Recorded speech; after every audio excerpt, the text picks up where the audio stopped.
চিকিৎসার নামে ভারতে গিয়ে অপপ্রচার চালাচ্ছেন চিন্ময় দাসের আইনজীবী রবীন্দ্র ঘোষ। বৈঠক করেছেন বিজেপি সহ সনাতনী সংগঠনের নেতাকর্মীদের সাথে। তৃণমূলের নেতারা বলছেন চিন্ময়ের আইনজীবীকে ব্যবহার করে ফায়দা লুটছে মোদির দল। এই টিকি পরা, এই যে এখানে সিঁদুর পরা, এই পরা, এগুলো সব হলো শত্রু, ইসলামের দুশ্মন। চিকিৎসার নামে ভারতে গিয়ে গণমাধ্যমে বিদ্বেষমূলক বক্তব্য দিয়ে আসছেন চিন্ময়ের আইনজীবী রবীন্দ্র ঘোষ। তবে লাইভ টকশোতেই সীমাবদ্ধ রাখেননি সফর। বৈঠক করছেন বিজেপি সহ সনাতনী সংগঠনের নেতাদের সাথেও। পশ্চিমবঙ্গের ব্যারাকপুরে বিজেপি নেতা অর্জুন সিং এর সাথে সাক্ষাৎ করেন সুপ্রিম কোর্টের এই আইনজীবী, যেখানে বাংলাদেশের সংখ্যালঘুদের অবস্থা ভয়াবহ বলে বর্ণনা করেন তিনি। তবে রবীন্দ্র ঘোষকে নিয়ে বিজেপি নেতাদের অতি উৎসাহের সমালোচনা করছেন তৃণমূলের নেতারা। তাদের দাবি, নিজেদের ইমেজ তৈরি করতেই চিন্ময়ের আইনজীবীকে ব্যবহার করছে মোদির দল। সস্তা প্রচারের নাটক করছেন বিজেপির নেতারা, এটা হতে পারে না। তারা চায় হিন্দুদের উপর নির্যাতন হোক, আর সেটা এরা এখানে পশ্চিমবঙ্গে বা ভারতে হিন্দুদের ভোট মার্কেটিং এর আবেগে ব্যবহার করবে। সরকার বদলের পর ঢাকা ইসলামাবাদ সম্পর্ক নিয়েও উদ্বিগ্ন ভারতীয় গণমাধ্যমগুলো। তাদের রিপোর্টে দাবি করা হয়, পাকিস্তান বাংলাদেশ সম্পর্ক উন্নয়ন নিয়ে ভীত ভারতের গোয়েন্দারা। তাদের শঙ্কা, বাংলাদেশের মানুষকে ভারত বিদ্বেষী করে তুলবে পাকিস্তানিরা। রিপোর্টে ভারতীয় কূটনীতিকরা জানান, পূর্ব পশ্চিমে একই মনোভাবাপন্ন প্রতিবেশী তৈরি হওয়ায় ঝুঁকি বাড়ছে দিল্লির। তাই পাকিস্তানের মতোই বাংলাদেশের সাথে সীমান্তে কড়াকড়ি আরোপের পরামর্শ তাদের। সাম্প্রতিক টানাপোড়েনে এরই মধ্যে সীমান্তের উন্মুক্ত স্থানে বেড়া দিতে শুরু করেছে ভারত। জলপাইগুড়ির 29 কিলোমিটার এলাকায় শুরু হয়েছে কাঁটাতার বসানোর কাজ। Desk report, channel 24। দর্শক, এই বিষয়ে আমরা একটু বিস্তারিত জানার চেষ্টা করব। পশ্চিমবঙ্গ থেকে আমাদের সাথে যুক্ত হচ্ছেন সহকর্মী শুভজিৎ পুততুণ্ড। শুভজিৎ, রবীন্দ্র ঘোষকে নিয়ে পাল্টাপাল্টি অবস্থান দেখা যাচ্ছে, নেতাকর্মীরা কি বলছেন আসলে?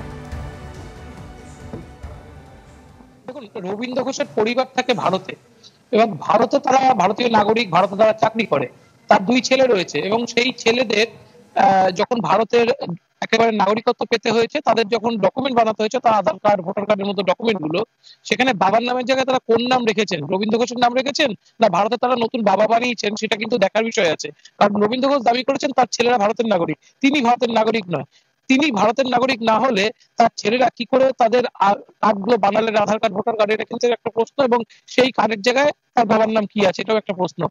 তিনি কিন্তু বলছেন 5 বছর বয়সে, যখন তাদের বাচ্চাদের বয়স 5 বছর, তখন তার বাচ্চাদের মনে হয়েছে বাংলাদেশ নিরাপদ নয়, বাংলাদেশ থেকে তাদের ভারতে আশ্রয় নিতে হবে। তার জন্য ভারতে তারা বাড়িঘর কিনে নিয়েছেন। এই রবীন্দ্র ঘোষ, তিনি বাংলাদেশ থেকে ভারতে এসেছেন, যেখানে তিনি বাংলাদেশের সরকারের নামে, বাংলাদেশের বিচার ব্যবস্থার নামে, এবং একটা বিচারাধীন মামলা, যে মামলার বিষয়ে তিনি একাধিকবার মন্তব্য করে চলেছেন।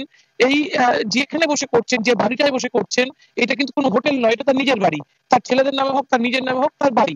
ফলে তার নাগরিকত্ব নিয়ে প্রশ্ন রয়েছে, সে যৌথ 2 দেশেই নাগরিক কিনা। দ্বৈত নাগরিকত্ব ভারত বাংলাদেশ 2 দেশের মধ্যে সম্ভব না, কারণ ভারত দ্বৈত নাগরিকত্ব অ্যালাউ করে না। ফলে ভারতের নাগরিক তিনি যদি হন, সেক্ষেত্রে তিনি বাংলাদেশ অবৈধ। তিনি যদি বাংলাদেশের নাগরিক হন, তার পরিবার ভারতে অবৈধ। এটা কিন্তু মেনে নিয়ে তাকে দেশে ফিরতে হবে। এবং দেশের জনগণ কিন্তু ভারতের যেসব গণমাধ্যমে তার ক্রমাগত এই ইন্টারভিউ প্রকাশিত হচ্ছে, বিভিন্ন পত্রপত্রিকায় তাকে বীরের সম্মান দেখাচ্ছে, এবং বিজেপি নেতারা তার সাথে বৈঠক করছেন, তাকে সংবর্ধনা দিচ্ছেন, আইনজীবীরা তাকে সংবর্ধনা দিচ্ছেন। এই সবকিছু কিন্তু বাংলাদেশের মানুষ দেখছে। ফলে বাংলাদেশে গিয়ে তাকেও যদি বিচার ব্যবস্থার মুখোমুখি হতে হয়, সেটা কিন্তু অস্বাভাবিক কিছু না। এবং এই বিষয়েও কিন্তু তিনি বলছেন, যদি বিচার ব্যবস্থার মুখোমুখি হতে হয়, তিনি কিন্তু সগর্বে হবেন। এবং এটা কিন্তু তার কাছে গৌরবের বিষয় যে তিনি চিন্ময় প্রভুর আইনজীবী হিসেবে তাকে তিনি কিন্তু এখানে যেহেতু এসেছিলেন, এবং তার ফলে তিনি কিছু বলেছেন, তার জন্য তাকে গ্রেফতার করা হয়েছে। তিনি কিন্তু নিজেকে হিন্দুত্ববাদী হিসেবে একেবারে সামনাসামনি রেখেছেন, এবং একজন বিপ্লবীর মতো তিনি কিন্তু এখানে প্রকট হয়েছেন। কিন্তু তার যে একেবারে বেআইনি কার্যকলাপ, সেটার ব্যাপারে কিন্তু তিনি একেবারেই কথা বলছেন না। সব মিলিয়ে যদি তিনি দেখেন, তিনি যেদিন থেকে এসেছেন সেদিন থেকে তার বাড়িতে সংবাদ মাধ্যমের ভিড়, এবং ক্রমাগত তিনি সংবাদ মাধ্যমে বক্তব্য দিয়ে যাচ্ছেন, এবং যে সংবাদ মাধ্যমে বক্তব্য চলছে, তারাও কিন্তু তার এই অনৈতিক কার্যকলাপ, তার ভিসা নীতির লঙ্ঘন বা তার পরিবারের এখানে অবৈধভাবে বসবাস, কোনোটা নিয়ে কিন্তু তারা এখনো প্রশ্ন তোলেনি। শুভজিৎ, ধন্যবাদ আপনাকে আমাদের সাথে যুক্ত হওয়ার জন্য। দর্শক, পশ্চিমবঙ্গ থেকে আমাদের সাথে যুক্ত হয়েছিলেন সহকর্মী শুভজিৎ পুততুণ্ড। ভারতের মুম্বাইয়ে যাত্রীবাহী লঞ্চ ডুবে প্রাণ গেছে 13 জনের, এখনও নিখোঁজ বেশ কয়েকজন। বুধবার মুম্বাই উপকূলে নীল কমল নামে একটি লঞ্চ এলিফ্যান্টা দ্বীপের দিকে রওনা হয়। এর কিছুক্ষণ পরই তাতে ধাক্কা দেয় ভারতীয় নৌসেনার একটি স্পিডবোট। মুহূর্তেই দুর্ঘটনার কবলে পড়ে লঞ্চটি। খবর পেয়েই উদ্ধারে ছুটে যায় নৌ ও উপকূলরক্ষী বাহিনী। লঞ্চটিতে কর্মীসহ মোট 85 জন যাত্রী ছিলেন।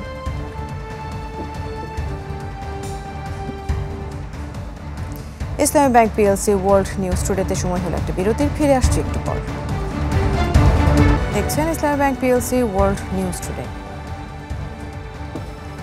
সিরিয়াকে কবজায় নিয়ে হেজবুল্লাহকে কোণ ঠাসা করার পরিকল্পনা করলে নিশ্চিহ্ন হয়ে যাবে ইসরায়েল, এমনই হুঁশিয়ারি দিয়েছেন ইরানের সর্বোচ্চ নেতা আয়াতুল্লাহ আল খামেনি। এক সমাবেশে তিনি জানান, সিরিয়ার পতনের মধ্য দিয়ে ইরানের অক্ষগোষ্ঠী শেষ হয়ে যাবে। এখন ভাবনা ভুল। গাজা ও লেবাননে স্বাধীনতাকামী গোষ্ঠীরা এখনও ইসরায়েলের হামলা প্রতিরোধ করে যাচ্ছে। সিরিয়ায় দীর্ঘ 13 বছর ধরে গৃহযুদ্ধ চললেও ইরান ও রাশিয়ার মদদে ক্ষমতায় টিকে ছিলেন বাশার আল আসাদ। তবে সম্প্রতি বিদ্রোহী গোষ্ঠীদের কঠোর প্রতিরোধের মুখে পতন হয় আসাদ সরকারের। বাশার আল আসাদের পতনের পর সিরিয়ায় উঠে আসছে আসাদ পরিবারের শাসন আমলের বর্বরতার চিহ্ন। সে সময়ের ভয়াবহতার সাক্ষী দিচ্ছে আল কুতেইফাতে পাওয়া গণকবর, যেখানে 1 লাখেরও বেশি মরদেহ রয়েছে বলে দাবি সংশ্লিষ্টদের। রাজধানী দামেস্ক থেকে 40 কিলোমিটার উত্তরে আল কুতেইফাহ এলাকা। এখানেই সন্ধান মিলেছে গণকবরের। অভিযোগ আছে 1 লাখের বেশি মরদেহ আছে এখানে। যুক্তরাষ্ট্রভিত্তিক সংগঠন সিরিয়ান এমার্জেন্সি টাস্ক ফোর্সের দাবি, ক্ষমতাচ্যুত প্রেসিডেন্ট বাশার আল আসাদের শাসনামলে হত্যা করা হয় এসব মানুষকে। গেল কয়েক বছরে এমন 5টি গণকবরের খোঁজ মিলেছে সিরিয়ায়। এখানে লাশবাহী ট্রাকে করে তারা মরদেহ আনত আর কবরের মধ্যে ফেলতো। প্রতিটি কবরে অন্তত 5-6 জনের মরদেহ ফেলা হতো, এরপর মাটি চাপা দিয়ে আবার চলে যেত। আন্তর্জাতিক যুদ্ধাপরাধ আদালতের আইনজীবী স্টিফেন র্যাব বলছেন, 2012 সাল থেকে বিভিন্ন সময়ে আসাদ বাহিনীর হাতে হত্যার শিকার হয়েছেন এসব মানুষ। বিভিন্ন কারাগারে বন্দি দশায় নির্যাতনের ফলে মৃত্যু হলে মরদেহ শুরুতে রাখা হতো সামরিক হাসপাতালগুলোতে, এরপর সেসব মরদেহ নেওয়া হতো গণকবরে।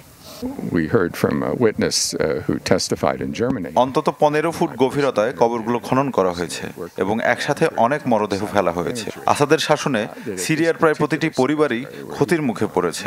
অনেক পরিবারই তাদের নিখোঁজ সদস্যদের খুঁজে বেড়াচ্ছে। 2011 সালে বাশার আল আসাদের বিরুদ্ধে ব্যাপক বিক্ষোভ ছড়িয়ে পড়ে। বিক্ষোভ দমাতে দমন পীড়ন নীতি শুরু করে আসাদ সরকার। বিভিন্ন গণমাধ্যমের খবর বলছে, দীর্ঘ 13 বছর ধরে চলা যুদ্ধে আসাদ বাহিনীর হাতে নিহত হয়েছেন কয়েক লাখ মানুষ। রাখি জেসমিন, চ্যানেল 24। ইসলামী ব্যাংক পিএলসি ওয়ার্ল্ড নিউজ টুডেতে সময় হচ্ছে আরও একটা বিরতির, ফিরে আসছি একটু পর। দেখছেন Islami bank PLC world news today. মস্কোয় পারমাণবিক সুরক্ষা বাহিনীর প্রধানকে হত্যার ঘটনায় উজবেকিস্তানের এক নাগরিককে আটক করেছে রাশিয়া। রুশ নিরাপত্তা সংস্থা বলছে, 29 বছর বয়সী ওই উজবেক ইউক্রেনের গোয়েন্দাদের হয়ে কাজ করত। কিরিলভকে হত্যার বিনিময়ে তাকে $1 লাখ পুরস্কার এবং ইউরোপীয় ইউনিয়নে যাওয়ার অনুমতি দেওয়া হয়েছে। মঙ্গলবার আবাসিক ভবন থেকে বের হওয়ার পথে ইলেকট্রিক স্কুটারে লুকিয়ে রাখা বোমা বিস্ফোরিত হয়ে মৃত্যু হয় ইগোর ও তার সহকারীর। এই ঘটনায় কড়া হুঁশিয়ারি জানিয়েছেন মস্কো। দর্শক, এ বিষয়ে আমরা একটু বিস্তারিত জানবো। মস্কো থেকে আমাদের সাথে যুক্ত হচ্ছেন সহকর্মী তারেক মাহমুদ। তারেক, এই ঘটনায় ইউক্রেন আসলে যে কোনো মন্তব্য আমরা জানতে পারিনি এখন পর্যন্ত, সব মিলিয়ে আমাদেরকে একটু বলবেন। জি, ধন্যবাদ আপনাকে। ঠিক গতকালকে ভোরবেলায় মস্কো টাইম সকাল 6টার কিছু সময় পরে জেনারেল কিরিলকে হত্যা করা হয়েছে তার বাসার সামনে একটি রিমোট ডেটোনেটেড এক্সপ্লোসিভ ডিভাইস দিয়ে, যেটি আপনি ঠিক বলছিলেন যে একজন উজবেক নাগরিকের সহায়তায় ইউক্রেনের গোয়েন্দা বাহিনী সেটা করেছে। তো এর সাথে সাথেই কিন্তু খুব বেশি সময় না নিয়ে ইউক্রেন থেকে সে হত্যার দায় স্বীকার করা হয়েছে। এর পাশাপাশি ঘটনার 24 ঘন্টার মধ্যেই যে বোমা বিস্ফোরণকারী ছিল তাকে রাশিয়ার গোয়েন্দা সংস্থা এফএসবি থেকে আটক করা হয়েছে। এ বিষয়ে যেটা রাশিয়ার নিরাপত্তা বাহিনীর বর্তমান দায়িত্বে আছেন এবং সাবেক প্রধানমন্ত্রী দিমিত্রি মেদভেদেভ তিনি বলেছেন যে রাশিয়ার উপর এটা অনেক বড় ধরনের হামলা এবং রাশিয়া এটা সর্বোচ্চ বদলা নিবে, যেটা নর্মালি আমরা গত 4-5 দিন যাবত দেখছি যে রাশিয়াতে সর্বশেষ রাশিয়ার ভূখণ্ডে হামলার পরবর্তী পর থেকে রাশিয়ার থেকে হামলার তীব্রতা খুব বাড়ানো হয়েছে। এই মুহূর্তে এখানে যেটা রয়েছে এই বর্তমান উইন্টারে সর্বনিম্ন তাপমাত্রা বিরাজ করছে, যেমন -17 থেকে -20 ডিগ্রি তাপমাত্রা হচ্ছে, যেটি ইউক্রেনেও। রাশিয়ার হামলার প্রধান টার্গেট রয়েছে ইউক্রেনের যে বৈদ্যুতিক স্থাপনা এবং পাওয়ার হাউস গুলো, যাতে এই যেখানে তাদেরকে মানসিকভাবে দুর্বল করে দেওয়ার জন্য একটা প্রচেষ্টা রয়েছে রাশিয়ার পক্ষ থেকে। এবং স্বাভাবিকভাবে এই হামলার পরবর্তীতে রাশিয়া থেকে এবং খুব জোরালো হামলা আরো জোরদার করা হবে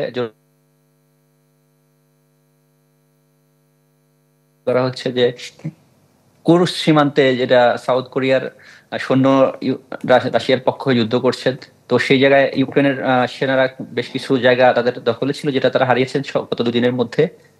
এবং ইউক্রেনের প্রেসিডেন্ট ভ্লাদিমির জেলেনস্কি এই মুহূর্তে ন্যাটো এবং তাদের যে জোট ইউএস এর কাছ থেকে আরো সহায়তা দাবি করেছে। যে মুহূর্তে তারা যেহেতু রাশিয়ার পক্ষ থেকে খুব জোরালো হামলা চালানো হচ্ছে, এবং এটা নিশ্চিতভাবে বলা যাচ্ছে যে একজন 3 স্টার জেনারেলকে মস্কোর একদম যেটা মস্কো সেন্টারের 3 কিলোমিটারের মধ্যে যেখানে হত্যা করা হয়েছে, যেটা রাশিয়ার জন্য একটা বড় ধাক্কা। এবং রাশিয়া এই বিষয়ে তাদের খুব শক্ত প্রতিক্রিয়া দেখাবে, এটা এখন পর্যন্ত নিশ্চিতভাবেই বলা যাচ্ছে।